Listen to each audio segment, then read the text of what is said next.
Welcome to the BAM podcast. That's right, BAM, business and money instead of bitching and moaning. This is the 2.0 version of the top 3 podcast, True Underdog. This will give you an inside look at building a business, overcoming business and personal issues, and most of all, not bitching and buying into this bitch-ass cancel culture lifestyle. I'm tired of it. I'm sure you're tired of it. Take it from me, who I built 3 companies and have done over $1 billion in sales in my time. You're going to hear from cool-ass guests as well on my show. You have 0 time to bitch, time to make your move. Let's fucking go. Bam!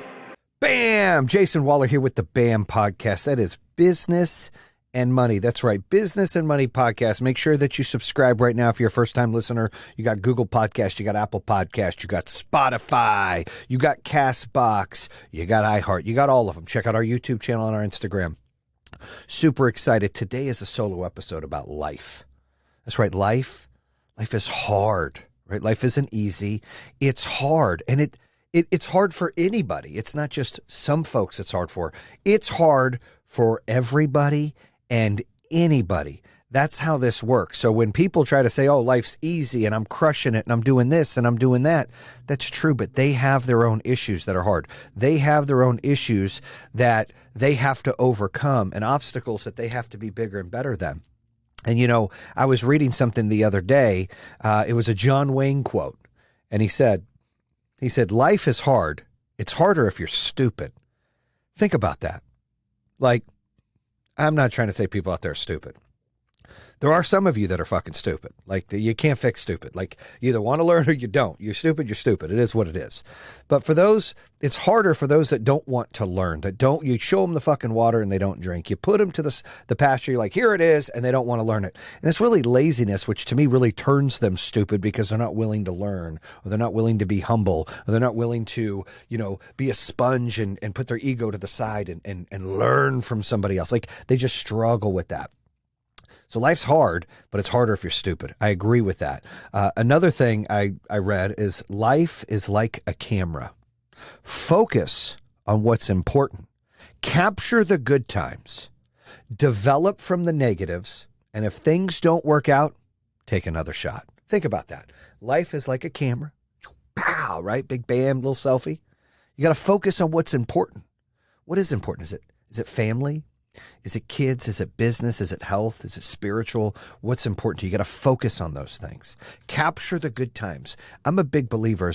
You could spend as much money as you want on a vacation because you shouldn't put a cost on a great memory, right? I take the kids on vacation and I don't care what the vacation costs because that memory lasts forever. It's not like buying AirPods or a cell phone or shoes. Like, no. You'll wear those and then you'll forget about those. But a memory you remember forever. So I'm always about moments and memories.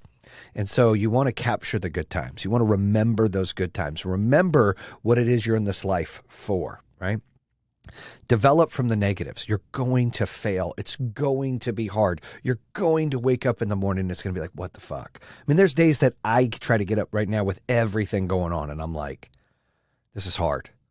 I got to get up. I got to go up the stairs. I got to wake up my son. I got to take a shower. I got to brush my teeth. I got to, I got to get my shit together. I got to take him to school. I got to take my 15-year-old to school. Like, then I got to start then I'm going to try to work out if I've got time. And then I'm going to try to go to work. And like, it's just like, it's hard. Right. And then where do you get time for your wife or your kids outside of that? Certain activities for yourself. Like, it is hard. And everything's about time management. It's about priorities. And when things, when you wake up and you feel like there's negative stigma around you, right? People that are being negative and, environment around you being negative and, you being negative in your own head, you got to cut out the noise. Like, you got to cut out the noise. One of the things I've been trying to do better, the last, 8-9 months is not listen to the noise, not listen to the chatter, not listen to the hate. People are hateful out there. There are people that just want to see you fail. They just want to see you hurt. They are just bad people. I wish the world was full like Brian, whatever that guy's country singer, Brian, whatever his name is, the country singer has that song, people are good. Like, not all people are good. There are bad people out there that wish bad on people, their families, and like it's wrong. It's wrong. You shouldn't use the word hate. You should use the word dislike. You don't know somebody's story. You don't know what somebody's going through. You don't know what things that they've gone through to get to where they're at in life, whether it be a relationship or business standpoint or spiritual. You don't know. So I just always struggle when people are just so negative. I've tried to like stay away from negative people. And sometimes I get negative on myself. Sometimes I stay in those moments of negativity and I go, I got to quit. Like, what can I learn from this? Is there anything I can pick up from this? If not, I'm going to move that shit to the side and I'm going to focus on what's in front of me. That's positive. And like, sometimes my wife she'll go on and, hey, I saw this online and they're saying all this stuff about you. I'm like, dude, quit going in the weeds. Those people have nothing to do in life. Their whole life is just to hate. I'm one of the people they want to hate. They probably got a picture of me on their ceiling and they're like, yay. And they just want to hate me. It's sad. It's disgusting and it's wrong. And I just tell you, don't go down that rabbit hole. Just let them have their moment. They want 2 minutes of fame or they just want to matter. They should focus on their family. They should focus on their business. They should focus on their kids. They should focus on themselves, maybe taking better care of their body, maybe doing a better hygiene and getting their teeth fixed on some of these people that run their mouth with no teeth. No offense to people with no teeth. I'm just saying, like, when you got a lot of shit going on and you come at me, it's like, hey, time out. All right, fix your shit. So I'm a big, big, big believer of, try to disconnect from the negativity. Like I've tried to do a better job of that. I sometimes get in, but I'm like, you gotta focus on the positive. You gotta be your best version of you. You've got to do what's best for you and your family. You can't listen to the noise, and those that believe in you and care about you, they'll be there for you. So that's developed from the negatives. And if the things don't work out, take another shot. Look, you try, fail, go. You try, you fail, go. You just keep trying until you break through. You can't give up. It's not worth giving up, And, I think every time that we have an aspiration or a goal and we think that we're going to overcome, objections or obstacles in our way, life just kicks in. And sometimes it doesn't go the way you want. Sometimes it doesn't help your situation. Sometimes it makes things harder. But really what you're doing is you're learning through the peaks and valleys of how to navigate. You're learning and sharpening your skills on how to be a better person, on how to deal with the situation. I talk about my son a lot too. I'll talk about him. I'll talk about a couple of my kids today. But I was talking to his quarterback's coach. And his quarterback's coach, I was like, we were over there. He was throwing this weekend. And I was like, look, he's like, I was like, I don't know what school to put him in for middle school. He goes to school where they don't have a football team, and he wants to play football. He's pretty good. I mean, he's really good. And he takes quarterback lessons. He's a great quarterback. He's a great leader. He's a great kid. And I was asking him, I was like, look, and he's like, well, you need to find a school that does this and this and this. You also need to start looking at how they are for high school and find where, there's an older starter where he can come in and, a freshman or sophomore and take over the team. And I'm like, yeah, do I really want to move and set all this up for football? Like, how good is he? I said, you tell me. He's my kid, right? He's my son. I think he's pretty good, but I'm not like, oh, here's Tom Brady. Like, I'm not that guy. Like, I'm realistic. And I always tell him, look, he's like, can I go pro? I'm like, son, let's focus on you just starting your middle school team as the quarterback. Let's just go there. Then we'll worry about high school. Then we'll worry about college. Like, take it one step at a time because you got to grow and you got to develop, right? You got to be 1% better every day. So I said, like, how good is he? And he said, Jayson, your kid wants to learn. He's one of the best kids I've ever seen that yearns to learn and be better and challenge himself. He's one of the hardest working kids I've ever seen. And he has talent. He has all three things going for him. He's 12.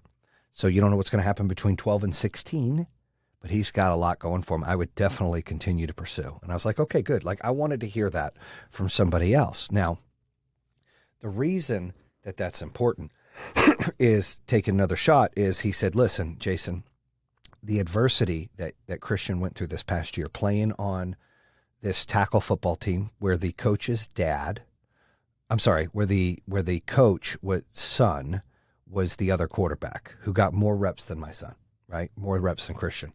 And Christian was recruited to this team, meaning he only played travel and competitive flag. And we were recruited by his quarterback's coach, like, hey, we've got this tackle team. We need a quarterback. I'm like, all right. I asked Christian. He's like, hell yeah, I want to play tackle. I put him on the tackle team. Okay. Well, when I put him on that team, first couple practices, there's 3 quarterbacks. The head coach's son, the assistant coach's son, and my son. And I'm scratching my head like, what the fuck? Like, you said you didn't have a quarterback. Now you got 3? And so there was a younger team, right? They were supposed to migrate and blend 2 teams of 5th and 6th graders. They didn't. They put the 6th graders on one team. They put the 5th graders on one team. 5th graders didn't have a quarterback. 6th graders had 3. Christian was one of them. So I was like a little stressed out, like, am I going to hear the politics, the daddy ball bullshit, which I know some of you can relate to. How's that going to go? Well, they went to the jamboree. He barely played. And then the first game, he played like 4 snaps. I'm frustrated. The other kid, the head coach's son, probably should have never played quarterback. Good athlete, horrible kid. Doesn't listen on the practice field, throws fits, whines, complains. He's like just a little punk kid, right? Runs his mouth to the other kids. His dad doesn't do anything, disrespects the coach on the field. Like, the worst brat on the field is this guy's son. And I'm embarrassed for him, and he can't control it. He's a horrible leader. He's a fucking horrible quarterback. He's a horrible teammate. Nobody likes him. I'm surprised the O-line even fucking blocked for him. But, he's the starter. Okay.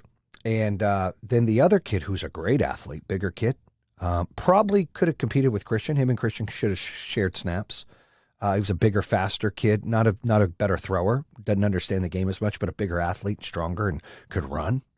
And, if you do a bootleg, good kid to put in. They didn't even put him at quarterback. They then shifted him after game 1, game 2 to halfback, and my son got a little bit of playing time. Now, during this time, my son decides, I want to play. He was playing safety. He tells the coach, I want to play right end. He's a big Aiden Hutchinson fan. Shout out to Aiden Hutchinson. Love that guy. Lions, let's go. And he plays right end. And like his first game, he gets 3 sacks. The second game, he gets like 2 sacks. He gets kicked out of the game towards the end because he's getting into it with 2 linemen, right, that are slamming around for sacking their quarterback. Point is like his energy was, I'm going to be this right end, and he wasn't getting upset about the quarterback situation. Me as a parent, I was pissed. I was bothered, and I was like, this is bullshit. So fast forward. Going through, I show my ass, I make a scene, the coach, he says, okay, I'm going to play them equally or whatever. My son gets all upset, doesn't want to be on, like, finally, I'm telling my son, don't be me, stay on the team. He stays committed. He had an opportunity to go to the other team. He said, no, Dad, I'm going to stay on this team. I'm going to earn my spot, make it tough for the coach, right? He's going to have to play me some. He ended up getting almost half the reps, maybe about 30 or 40%. Still was daddy ball. It should have been like 90% him. And I'm not saying that's my kid. I'm just saying, like, truly. But he didn't, and the team ended up winning the championship. Christian had some big touchdown throws in the playoff game and had the winning sack to end the championship game to seal it. So he had a great season. But the point of this is if things don't work out, take another shot. He told me, I told you, he said that he puts in the work, that he wants to learn, and that he has talent. He said, but Jayson, the adversity that he went through this season, with all the politics and the daddy ball and that he's not playing, then he is playing and coming in and out, and who's the leader of the team and who's the quarterback, and in and out and playing another position and going back and staying committed and not throwing a fit, not leaving the team and still giving his effort and still being a teammate. He said that will live on with him forever. And that is going to be the difference between him and other kids as he gets older. They're not going to be used to situations like that where he said, hey, I've already been down that road. So my point to you in this situation is sometimes things don't work out, but really it does work out for something in the future. You just got to learn and develop from what just happened, right? So it's very important that you do that. Now, life, I said, has peaks and valleys, right? Sometimes you feel like you're king, and sometimes you feel like you're crushing things, and then all of a sudden you get to a spot where you are out of your comfort zone, right? And that happens a lot. That happens where, you're living life and things are going great and you're like, yeah, things can't get better. Well, trust me, I can tell you, when you get complacent, things explode. So you need to stay on the grind. You need to stay on your tippy toes bouncing around, and you don't need to be flat-footed in life. You need to be ready for whatever it brings you, and you need to embrace whatever it brings you. You don't need to be scared of what it brings you. You need to embrace and you need to go after what it brings you and say, you know what? I've got this. I can conquer this. I'm ready and prepared for this. I was sitting here with the team earlier looking at some things, and I said, look, I always make my spreadsheets based on, profits and stuff, worst case scenario. I never go, this is where we're going to be. This is what's going to happen. This is how this is going to work. I'm not like that. I look at something and I go, look, worst case scenario, throw all the junk in there. So I'm very conservative. This is the margin we're going to hit. So when you break those margins, and you're winning. I like small wins, and I like to have worst case scenarios. So I like to hope and prosper and believe in the best, but be ready in case it doesn't hit those numbers, case it's the worst. Now, I'm not a believer in preparing for the worst. I'm a believer in preparing to be successful and preparing for the best, but being ready for the worst if it hits, because I've over prepared for the best and I'm able to handle if that doesn't happen. So there is a fine line between that, right? There's people that are like, look, I'm going to, hope for the best and prepare for the worst, but you can't look at it that way, because then you're really accepting defeat. You have to look at it as you're hoping for the best, you're preparing for the best. But if for some reason that doesn't happen, you're able to take the results and monetize, jump them in towards what should have been what you prepared for and being successful. So there is a way that when things happen, you can actually channel that energy into your belief system, into your manifestation, and say, look, I'm preparing to win here. I'm not going to say, oh, but if I don't win here, right? I'm able to take that as another win and look forward and not backward. I'm not going to, stay in the mud. I'm not going to say why, how, what happened. I'm going to, take that information, take those results, take that action, and I'm going to put it into more action in order to continue to try to, prosper forward and get to where you want. Or like I like to say, fail forward, right? We hear that a lot. You want to fail forward. You don't want to fail backward. You want to fail forward. Progress is important, very important. I think that people need to stop thinking life is easy, because I got news for you. It ain't, right? If things are harder than they seem for everybody, whether you're an athlete, whether you're in a marriage, whether you're in a relationship, whether you run a business, whether you're an employee, whether you're a student, everything's kind of tough, and it's all relative, right? My problems might be different than your problems, and your problems are different than their problems, and their problems are different than their problems. But we've all got these problems, and that's life. And you have to navigate through it, and you have to stay positive, and you have to think about it, right? So I would challenge people, I think that you have to understand that success comes with a price, right? And it comes with something, I saw my boy David Meltzer, and I love him. And he's like, I don't like the word sacrifice. You have to sacrifice things. I like, invest in yourself. And look, I don't disagree with him, because he's one of the smartest people I've ever met, and I love the guy. But I disagree, and I disagree strongly, because you're always investing in yourself when it's easy, and you're always investing in yourself when it's relevant. But you do have to sacrifice things in order to get to the next level. That's not investing in yourself when you sacrifice time in order to make money. And then you're making money so you can get time back. So then you sacrifice money for time. You're sacrificing, your health sometimes based on, stress and work. You're sacrificing your relationships based on how much you work. You're sacrificing your job based on how much energy you're giving to your relationships. You have to be able to time manage life, and you have to be able to prioritize and change those priorities as needed, when relevant, daily if need be, in order to try to get to the right spot. But you have to set those goals and those priorities down on paper and say, this is 1, this is 2, this is 3, this is 4. And during the week, because I'm about moments and memories, I mentioned earlier, right? Like, you can't put a price on a memory or, a trip that you go on and your family remembers that forever. Like, oh my God, we went to Turks. Oh my gosh, we went to Disney, blah, blah, blah, right? It's hard because everybody's on a different schedule. Right? Your kids go to school, then they want their fucking time when they get home. Maybe you stay at home, or your wife stays home. Maybe you both stay home. Maybe you both work, and then you want your time when you get home. Everybody's on a different schedule. You have to fucking prioritize and put this on the calendar, and you have to fucking take ownership of take control and ownership of your family. Take control and ownership of your schedule and your map, and you run your life. And you say, hey, look, this is what we're doing. I don't care. This is what we're doing. We're doing family dinner on this night. We're doing this and this night. And you make those moments and memories. And therefore, yes, my kids will always say, dude, my dad works his ass off. My son said it the other day, like, it made me emotional.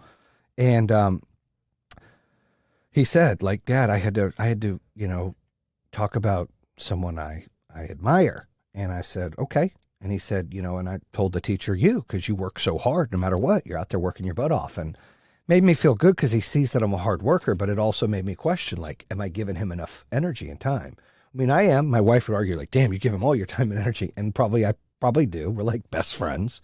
And he's 12. But you want to be able to make those moments and memories. Like, I'm taking my son and dad to go see, the Jets and Lions this weekend. And his son's never been to New York. But look, it's a quick weekend trip. It's not super expensive. I'm not taking off of work. He's not taking off of school.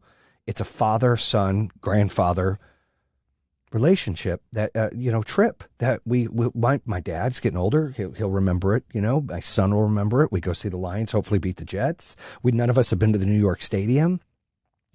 That's what I'm talking about. I found a time. I said, boom, I'm going to do that. This Wednesday, I'm going to see the Hornets and Pistons with my son. I asked the girls, you guys want to go? No, Dad, we don't. We got this going on. Okay, well, at least I offered. So I'll try to do something with them Thursday or Friday afternoon when I get home from work. I'll find something. Hey, come watch this movie. Hey, let's cook together. Hey, whatever. Moments and memories. Life is too short. It is hard, but it's too short. You need to make those moments and memories count. You need to live like life is a camera. I love that. Focus on what's important. Capture the good times. Develop from the negatives. And if things don't work out, take another shot. Think about that. If you can go into your life like that and live like that and be positive like that and more loving and not like those haters out there, life would get better. Life would be easier. In a work standpoint, you're going to hit these walls. I had a podcast on the old show, True Underdog.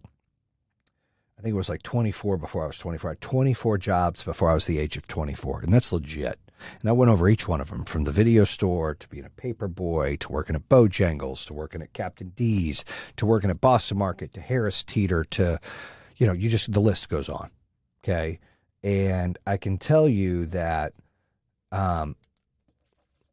I felt like I was a quitter. Like I was like, you know what, this, and a lot of it was like, I didn't like it. I didn't like working for people and life was hard. Then I found my niche of like, you know what, I'm better in sales and I'm better as an entrepreneur and I'm better to be my own boss and I'm better to do things my way. And that's what I ended up doing. But it took all of those 24 failures, all of those 24, times in life where it was a negative or didn't end with the results I wanted. And I captured that and I tried to develop from that and be better from that and then be able to be an entrepreneur. And then the first business, I was able to learn from that. The second business, third. So that you have to be able to do that in life and understand that not every day you're going to get the results you want. Not every day are you going to bust your ass and things are just going to like take off and you're going to be like, oh my gosh, things are great. There are going to be days like that and you're going to remember those.